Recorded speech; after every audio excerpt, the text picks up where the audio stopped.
Hello and welcome to Diverse and Inclusive Leaders, the podcast show where I interview the most inspirational and thought-provoking leaders of today and unearth their unique stories of diversity and inclusion to help inspire, educate and motivate others to make the world a better place.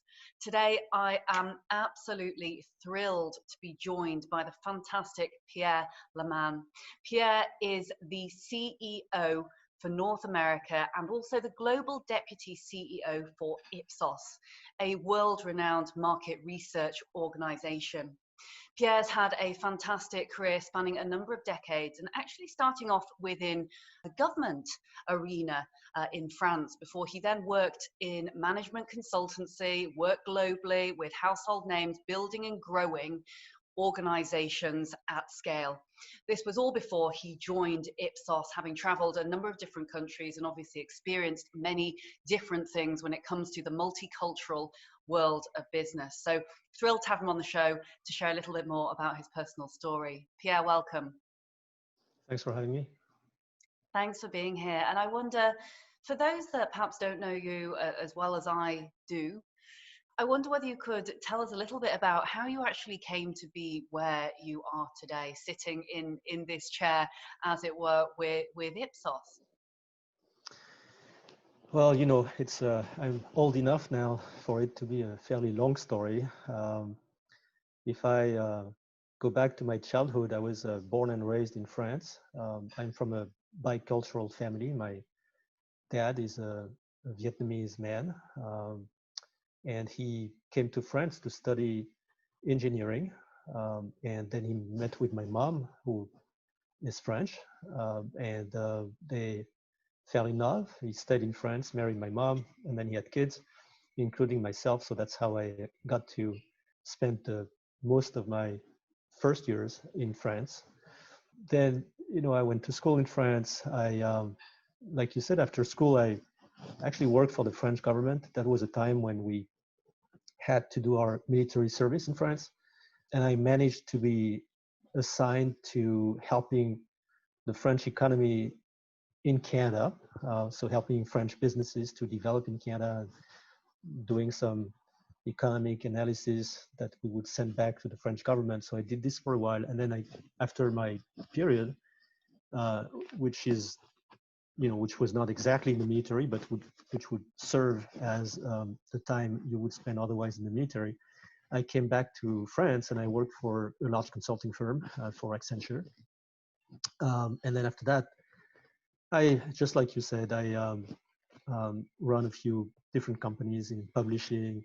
I worked for a company that managed copyrights for performers, so singers, actors, musicians, and then after that I joined another company, and this is when I started to work very internationally.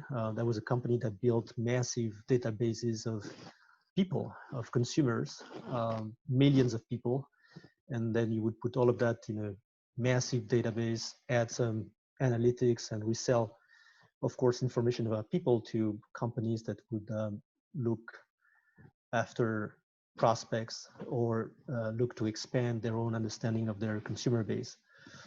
So after I did that and worked for, at one point I run a business, one of our businesses in Italy, then I run another business in the UK, came back to France for a while, and then after that, after the company was sold successively to private equity funds and then to an American company, I left and I joined Ipsos, which was a company that is very well known in France. At the time, was already very well known in France, but which has progressively become one of the largest insights and analytics companies in the world. We operate in about 90 countries. We have close to 20,000 employees. But I joined in 2004, so already 16 years ago, almost 17 years ago now, at the time to run our European business. And doing so, of course, we expanded a lot at the time in Eastern Europe, in new markets, strengthened our operation and broadened our offer in various European countries. And then after that, long story short, we started to create global divisions to make sure our offer would be more consistent in the way it is serviced in the various markets. So I started to evolve into one of those roles where you build the offer and lead teams at a global level. I spent at the time, I don't know, 120, 150 nights per year outside of my home. Many of them, I actually calculated that the one place where I slept the most after my own bed was the Air France business class at the time, the most nights. And then after that, we made a massive acquisition worldwide. We were at the time the number 5 on our market, and we acquired the number 7. And when we acquired this company, of course, I spent a lot of time on the integration, and then we had some issues, people issues mostly, in some large markets, including in our largest market, which is the US. So that's when I relocated to New York, early 2013, and completed the integration, and then of course kept developing the business in North America. So I've been living in New York for a while, and I'm now actually stuck in New York.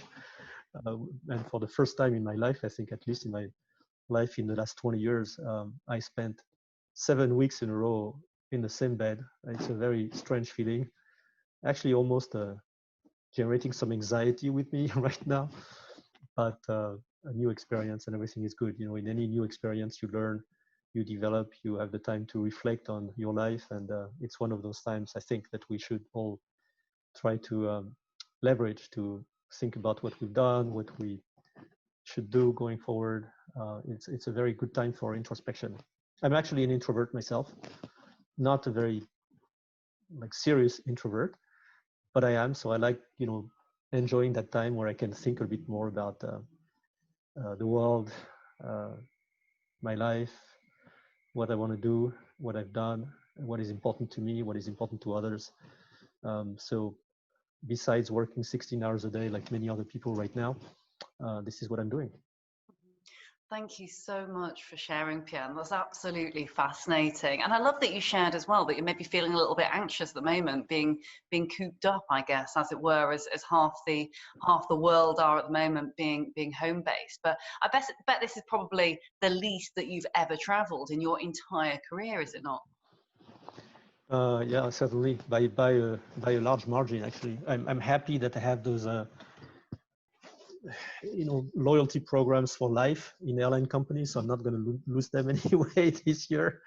Yeah, it's but I think it will change the way we work going forward. People, at least in areas or in sectors like the one I operate in, where you can do a lot of things virtually, and you're in contact with many people. We don't sell any physical products, so everything is intellectual property and content. And we knew already that many of the meetings, many of the things we're doing were maybe not always necessary, that a lot of time and pain and cost could be saved by doing things more virtually.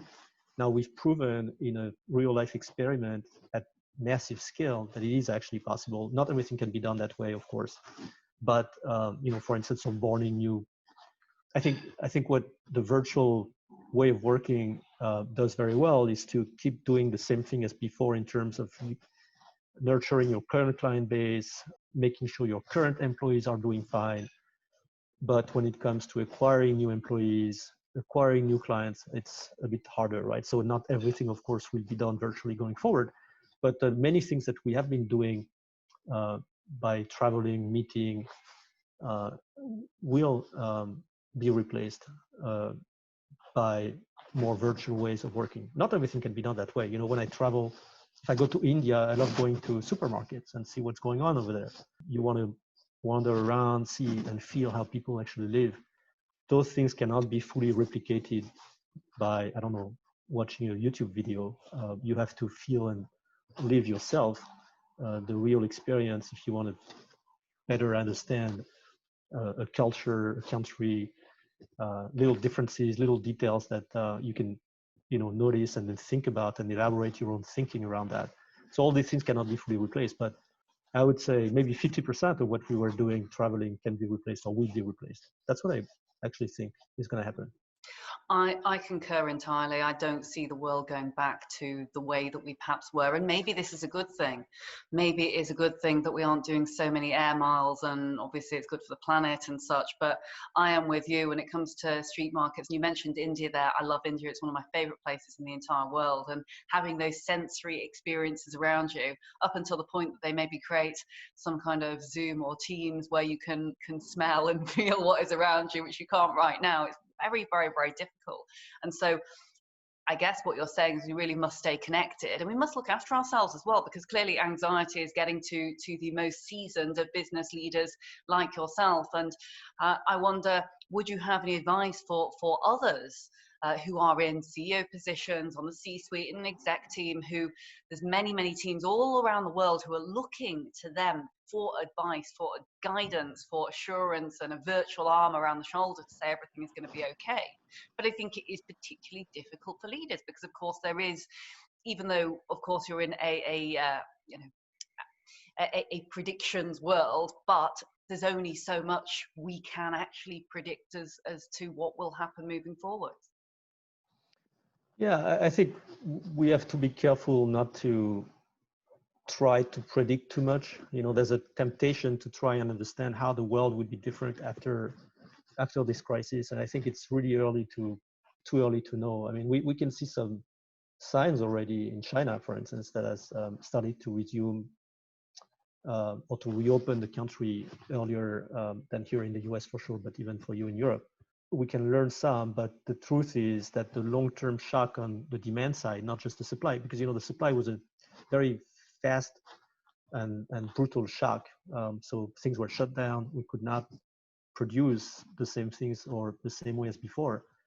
But that shock on the supply side has now generated the shock on the demand side. You know, when you see 22 million Americans filing for the first time for unemployment, when you think about the destruction in the 401k, you know, which is the retirement plans that Americans have, and you see a bit of that in many markets. Of course, in some European markets, in Canada, the government has decided to really protect as much as possible jobs, you know, small businesses, all businesses, and gain time. But even if they gain time, there's a limit to that. We all know that spending so much money at one point, and it's almost out of control, at one point will have to be stopped. It's not a sustainable way of living to be subsidized entirely by the government, because the government is us in the end. You know, the government is financed by people for the people. So we all know that this cannot last, and that the shock in the supply side, on the supply side, is going to be succeeded by a way slower or slow burn shock on the demand side, and that the economy is not going to, even there might be a short-term rebound, right? So we might see some form of relief, that we can go back to a more normal kind of life. So maybe we spend more for a while, you know, like we indulge ourselves a little. Maybe companies will start spending more to make sure that they are not going to miss this rebound. But then we will see that the effects, the long-term effects of a shock on the demand side, is going to have an effect on the economy, you know, on the volume of consumption, on the investments, on how much companies will spend in advertising. So all sectors of the economy will be affected by this long-term shock on the demand side. And I hope that it won't be, in addition to that, a shock to the financial system, where we might see inflation being out of control, or many foreclosures, or again, a big bank creating some sort of systemic risk on the financial system that would be even worse, right? But even if we don't have that, which I hope, at the very least, we'll have the long-term effect on demand. And so it's hard for us at this point, I think, to fully grasp what's going to happen, and making predictions is, you know, by the way, we do this all the time at Ipsos. You know, people, of course, are asking us, is Trump going to win the election? How is my brand going to do after all this pandemic shock? I'm a strong company, I'm a big company. Am I going to gain market share because the small ones will have disappeared? You know, everybody's tempted to understand that. And I think we're human, right? So we want to see the glass half full, at least most of us want that. And so we tend to want to believe that things will rebound, there will be plenty of opportunities. That's the way we can even, in fact, go through that current period, thinking of the after. It's like in a war. You think of what's going to happen when peace comes back, right? What will I do? What are the things that I've always wanted to do that I will be able to do? So we want to see that bright future, and so we tend to project that in the way we describe what's going to happen after this crisis. But in fact, it's very hard to, I think, to make very precise plans. The best plans you can make at this point, I think, is to try and take things one by one. If you lead a company, make sure as much as you can that your teams, that the people keep faith, that they understand the magnitude of the situation. And people are different. People sometimes react differently to different stimuli. For instance, fear. Fear. And we had a lot of that at the beginning of the crisis. Now people are less scared for themselves, but they were scared initially. And the reaction to fear can be very different from one individual to another. It makes me very calm, but for some people, fear is generating a lot of bias for action, right? People want to do something because they're scared, right? So they want to act on it. They're going to hoard. They're going to, or be very difficult to deal with for people around them because they complain all the time, or because they're expressing their anxiety and in a way destroy the morale of the people around them. So people are different. And as a leader of a company, what I'm trying to do is to get everyone as much as possible on the same page in terms of what we can expect from the coming weeks, what we don't know, and how hopefully we can keep as many people as we can on board, motivated for what's coming next, and ready to also raise their own game and step up to the occasion, because this is definitely challenging all of us in terms of who we are as parents, as spouse, as professionals, as friends. So all of us are currently going through that difficult period, and we need to definitely step up. So I'm trying to keep people aligned with this and be patient, resilient at this point. We'll see how it goes. But I guess, when I speak to other leaders, everybody has the same problems right now. We're all, at least company leaders, we're all trying to mitigate the effect of the crisis on our sales, right? By being proactive, by pivoting our offer, by being reactive as well and nimble. And we're also trying to save costs and get people to accept reducing their salaries, being temporarily maybe put on a lighter work schedule, and not panic, stay motivated, not just play on people's anxiety that they will lose their jobs, because that's not a very positive driver. It's true that you can get a lot from people right now because they are scared, but I think our job as leaders is to avoid using that, right? And to get people to rally around a situation, support each other, and then be patient and resilient, again, to readjust and progressively go back to better outlook. I think you're absolutely right. Those are some of the key facets to really being able to make the most of this current time. Patience, resilience, we absolutely all need that in abundance, and also the collaboration, because as you've quite rightly pointed out, many of us are parents. We are all human beings at the end of the day. There's lots of similarities that we all have, yet we are also very, very different. And I think probably one of the very, and the first time we spoke, I was asking you all about your multicultural background, which I think is something incredibly fascinating. And for you, I'm sure, because you have such a global and an international team, and watching how different cultures, different countries react to, whether it be fear, as you mentioned, or whether it be optimism, everyone seems to have these very different takes, and some of them are perhaps similarities within the country, some are similarities within certain groups or cultures and such like. But I wondered whether you had any specific observations, and maybe whether you could also tell us a little bit more about your background, because you mentioned there you're partly Vietnamese and then French, and you've worked in government and you've worked in public organizations and traveled around, and now you're spent a lot of time in America. Which part do you feel more of, and do you identify as a person perhaps with certain cultures or certain countries and languages more so than others?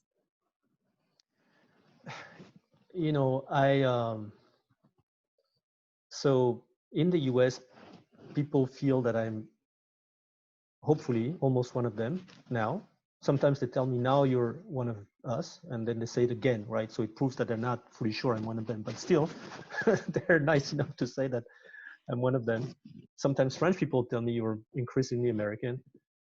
But for most of my life, the question was for me, do you feel more French or do you feel more Vietnamese?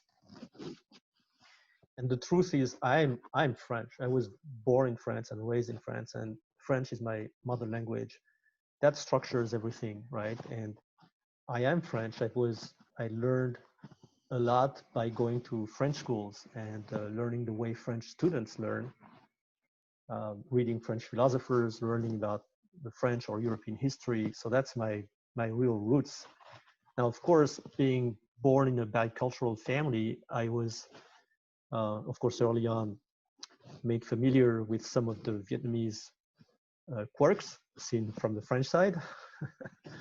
But I think more importantly, you learn to understand both your parents in a quite natural way, even when they don't understand each other, right? So, and I've seen that so many times, my parents fighting, and I would totally get the point. I would completely understand what my dad would say and what my mom was saying, and still they would fight on something stupid just because, or ridiculous, just because they did not seem to understand each other. Actually, I felt all the time that they pretended they did not understand each other. It was just to, in a way, mark each of them, their territory and their way of thinking. And I still suspect it's a bit like that. Um, but I got used to this way of talking to one, talking to the other, and then translating to one what the other was actually saying, not in terms of language, but in terms of what they actually meant.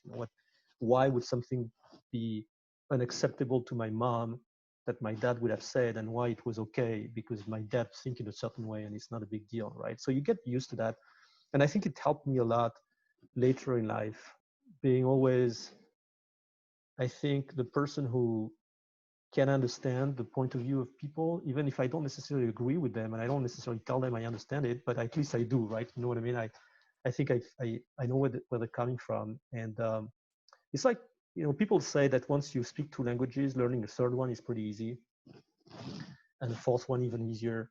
So your brain gets connected in a certain way where you have this ability to adjust to a different way of thinking, a different way of being, and that of course helps a lot. So I can, I think now I'm in the US. Do I feel American? No, but I do understand many things about the American culture, and I do like many things here. And I think I could very easily stay here forever. I mean, my family, my sons are in Europe. One of my sons lives in France, the other one in the UK. So I might go back at one point, but I feel here perfectly at home. Um, some people say, yeah, that's because you're in New York. If you lived in St. Louis or in I don't know, in Montana, that would be different. Yes, it would be different, but I think I would be fine as well, to be honest. Asia is also, of course, very close to my heart. So I love Asia. I go to Vietnam. I try to go every year. I usually do not go every year anymore now because from the US it's complicated. It's a bit farther away and you got such a big time difference, so it's not easy. But I go as much as I can, and I like going back to these roots. And there's something in the Vietnamese family that is, those bonds. It's hard to maybe explain, but even if you see each other once every, like a cousin that you probably never met with before, but you know who they are, like in your family org chart. I have 51 first cousins on my dad's side, just to give you a sense of the magnitude of all of that.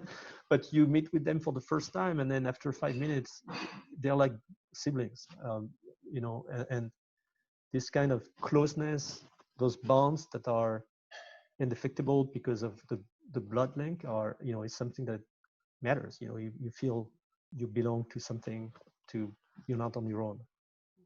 It's psychological more than anything else, right? But it does matter, when they ask me, can I stay at your apartment in Paris? Sure, I would say yes. I mean, everybody would say that probably, but it's a kind of a feeling of belonging that you have in the Asian culture, in your close circle, family circle, that I think helps a lot. I think belonging is such a key piece of the diversity and inclusion spectrum. And well, I mean, belonging as a human characteristic, it is an absolute need. If you're looking at Maslow's hierarchy of needs or what have you, other than food, water, safety, we need to feel that we do belong. And I think, interestingly, where you talk about all the different cultures there and all the different countries, and if you apply that to business, it's ultimately cultural adaptation, where you describe your mother and your father and how they may argue, but you know what each of them is saying, and you're almost translating it, aren't you? Having that cultural adaptation, if you translate it into business, I genuinely think is one of those things that makes businesses and leaders thrive.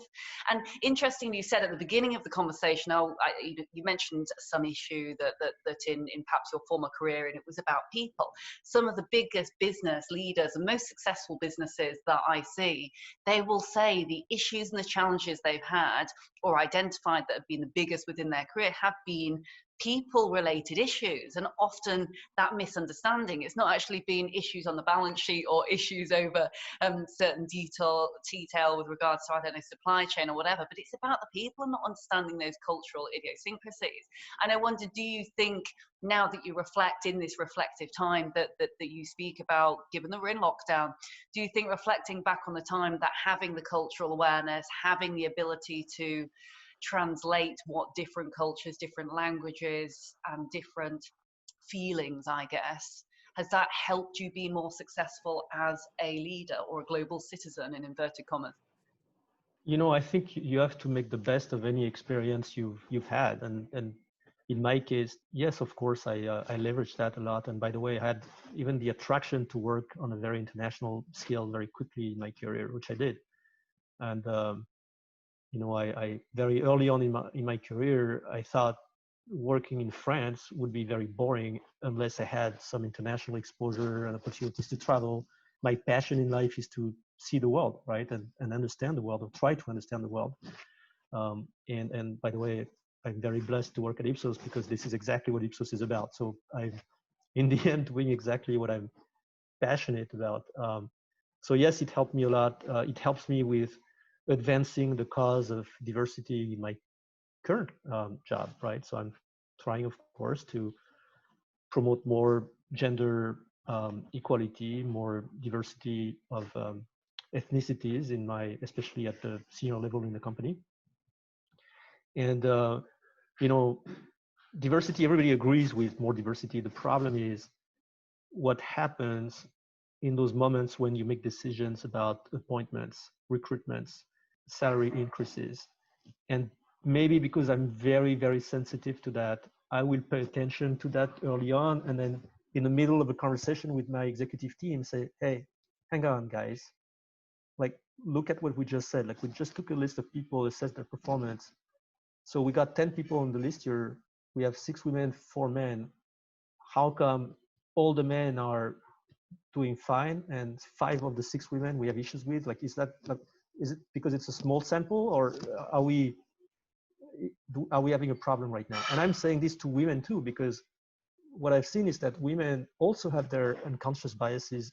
Even women who are promoting and very active in promoting the cause of other women, sometimes when you look at facts, you know, and that shames them sometimes, and that always tell them, you don't have to be ashamed with this. It's just, you know, it proves that you're not making any judgment either. You're trying to do the right things. It's just that in the end, as a company, we need to do better because our results are not good enough yet in terms of gender equality. Same with diversity, right? It's the same problem where people are in theory all in agreement with this, but then you look at how difficult it is to get to, especially for certain ethnicities in the US at least, it is how difficult it is to get these people to, or to get your leadership team to be fully representative of society, right? And you need that, because especially in the business that I'm in, if you want to understand the world, you cannot be led by a group of people who are not, to an extent, representative of the world. So I guess my upbringing made it quite natural for me to at least worry about these things. Not that I'm perfect and I'm always doing things or achieving the results I would like to achieve, but at least it's I think it's very internalized with me, and I constantly have this in mind as a compass.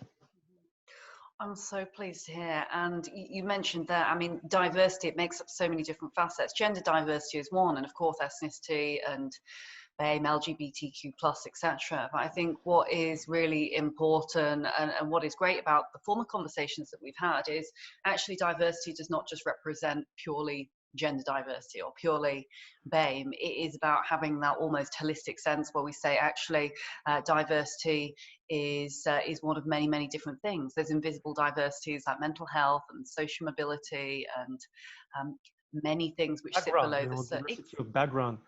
I operate in an industry where most leaders have been were born and raised in this industry, basically. So they started when they were after college and they stayed for their entire career. I'm not one of those because I did many things before joining the market research industry or the insights and analytics industry. And I do measure how difficult it is to penetrate a profession that has a lot of technicity. So it takes time to learn all of that. Even if you land at a fairly high up job already, you need to get the craft, and clients expect that from you as well. But that, bringing in some people having a different background goes such a long way in helping see things a bit differently, provide different perspective. You can't go too far. You need to respect the fact that an industry needs many leaders who understand that industry very deeply. But every time you bring sporadically at least some new thinking coming from the outside, you do improve the quality of the the thinking, or the thinking you put in the direction of the company. It makes a big difference. Indeed. And as you said, there's nothing wrong with actually calling out what the stats and the metrics are, which of course is what you guys and girls do at Ipsos. But when you look at 6 women, 4 men, whichever, and you look at even a report, which I'm sure you saw come out earlier this year, the Sir John Parker review, which was all about BAME specifically, and it's moved 0.6%. And you think, oh my goodness, it's moved 0.6% and that is it. People say, yes, we want to look at various different aspects of diversity, but if you don't actually call it out as you've done and say, look, we're looking at the figures and we're looking at, the metrics, and perhaps wondering why those from, be it an ethnic background or different social background, etc., haven't risen up, rather, why they've not made it. Well, it must be something that we should address, because ultimately, if you can't see it, then it is very, very difficult to be it. And without going too far down the road of talking about role models, it does, like you say, make a massive difference, not only to customers who are looking at, say, you or some of your other seniors and saying, I feel I can relate more to Pierre, because actually, I felt that when I first spoke to you straight away. I was like, oh, wow, we have the Asian thing in common, and that's great. And I'm Chinese and I was adopted. And all of a sudden you're talking about things and you feel like you've known that person for a very, very long time, when in reality you really haven't at all. But it does allow you to have that feeling of togetherness and being closer, whether it is from a customer perspective or an employee perspective. But I absolutely do concur. I think if you don't have at least some kind of representation, then it's very difficult to have that meaningful connection almost. Yeah, and the one thing that I've changed opinion about in my life, actually quite radically, is the need for, let's say, affirmative action or quotas, right? So I used to be on the side of, no, we can't have quotas. We can't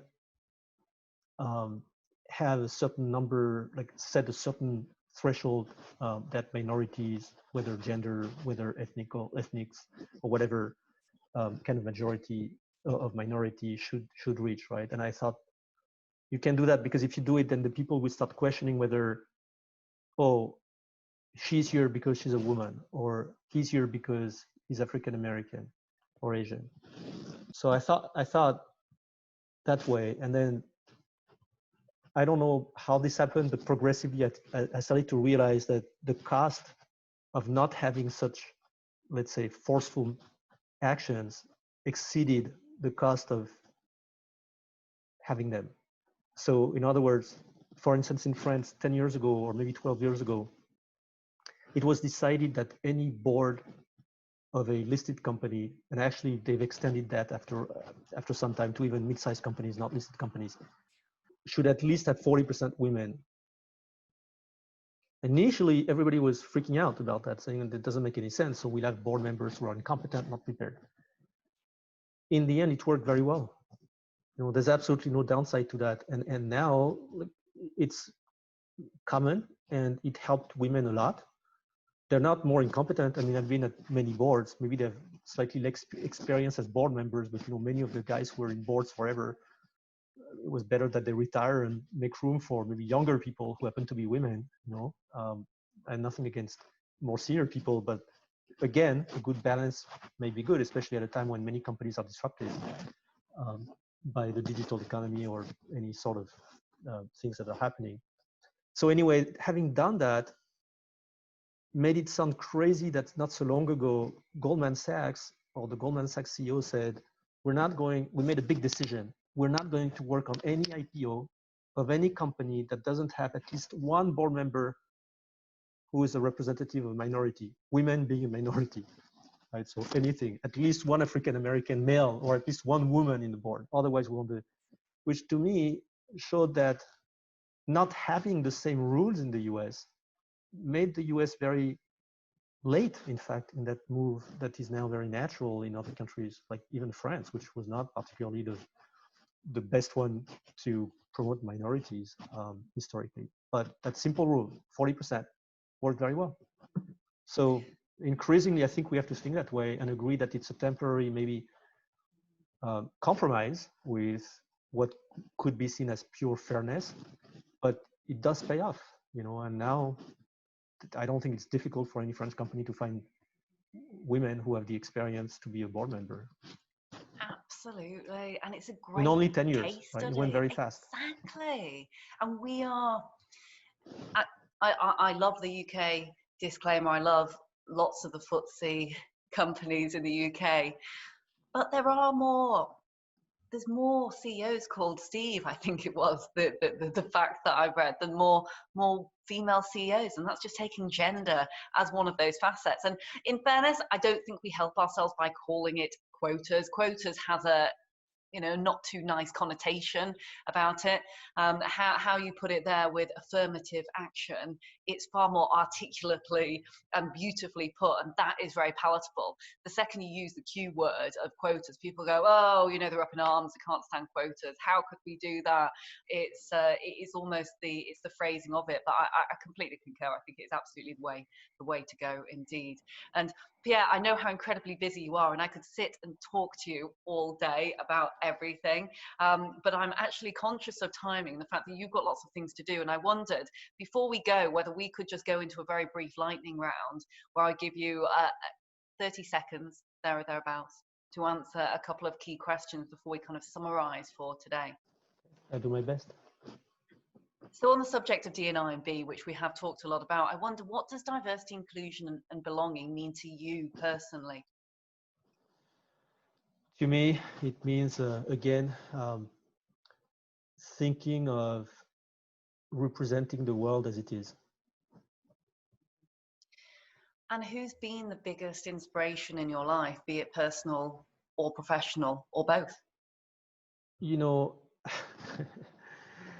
It's I've been very blessed that I've worked with company founders that have really brought me a lot and taught me a lot, whether now the founder of Ipsos or before, the founder of the company I worked for before.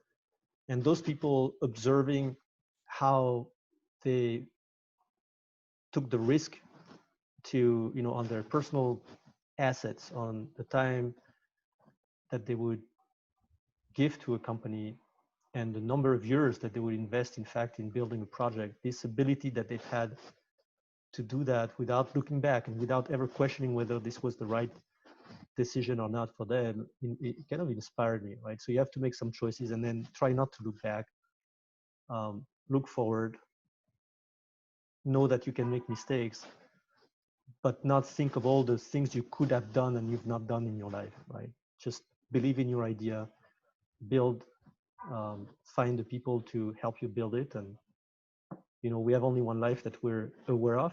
If we have more, we don't know. So it doesn't make a big difference than having only one life. And I think it's important that the day you you're close to the end, you can look back and feel, okay, I've actually done not maybe everything I wanted to do, but I've actually not wasted my time. I've done things, I've built things. And whilst we're getting rather philosophical, which I love, by the way, my next question was actually, if you could go back in time and give the young Pierre advice, or indeed someone who is perhaps thinking about what they might do or about to embark on life's great journey, what would you say to that person? Or to the young Pierre, in fact? You know, so I have young sons, right? So they don't ask me, by the way, any advice, but sometimes. Well, they're doing pretty well, though, are they not? You've got one in London working for a tech business, and yeah, and the other one's a consultant. So following more or less the same steps that I did, but it's his choice. You know, so sometimes, like, it's a bit, I'm going to answer a slightly different question, but people ask me, so how do you become a CEO? Like, what should you do to become a CEO? And I usually tell them, look, the day you start working, think as if the company depends on you. Like, everything you do has a big impact, or potentially has a big impact, negative or positive, right? So think about the company relying on you. If the company depends on you, if you think that way, there's a good chance that one day it's going to be true. That's fantastic advice. Fantastic advice. And I've never heard that before. I mean, it reminds me of, have you seen the film, The Butterfly Effect, where every single thing that you do I love it, makes... Yes, I know, it's a brilliant film. Brilliant film. Slightly depressing in parts, but ultimately a great film, and it really does make you think. A little bit like Sliding Doors, where she misses the tube, and you think, oh my goodness, what would have happened if she made it? But that's I've never heard anyone say that. And actually, perhaps this might be something that you would say to my very final question, which is there a secret to success? And if so, what has been your secret to success? I don't know if there is a secret to success. I think you have to be a decent person as much as possible, transparent with people. Your word should absolutely matter even more than anything in writing. And if you treat people that way, they will give you back a lot. And then it depends on how committed you are. And, success depends, success has multiple facets. So you have to know what you want first. It's not just professional success, and even professional success can be measured according to many different criteria.